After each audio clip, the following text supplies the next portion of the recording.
来，乡亲啊，继续咱要来讲这个芭乐哦，最近讲起真多，原本一斤25块，即摆一斤上贵爱59块。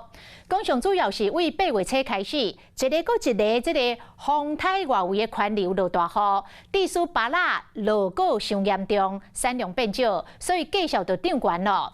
啊，讲这个批发市场的价销起落搁较大，8月初1公斤本地才14块。过45天后是飙3倍，爱48块，爱50块。讲伫个菜市啊，即摆买3粒芭乐就爱78块。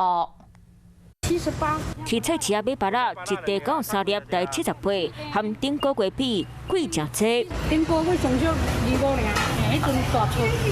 当个头家讲，芭乐起价品质普通的一斤就爱40，上水的搁较贵，爱59，含顶个月一斤25比，价销是真差真济。买爱干了，还可以的。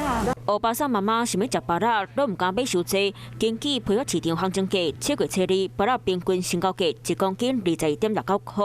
因为天气热，芭乐的品质歹，量搁济。8月初3价销搁落，1公斤剩14块2。想到小连续风台大雨，芭乐海起，量少价销都加悬。9月19起到1公斤48.69块，一捆啊贵3倍。前的产量会使讲。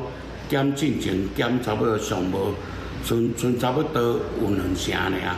台湾的芭乐一年四季容易当慢，出产期伫咧9月到10月，上接看到品种是品质真稳定的珍珠芭乐，搁外皮粒一凹一凹的帝王芭乐，含钙9分，口感食起来软软的红白芭乐。即马到秋冬，日甲暝温差大，市场品质拢会真好，价销卖继续一直起。毋过刷落来，若是搁碰到风台再暖落大雨，伊个芭乐的价销会搁继续变贵。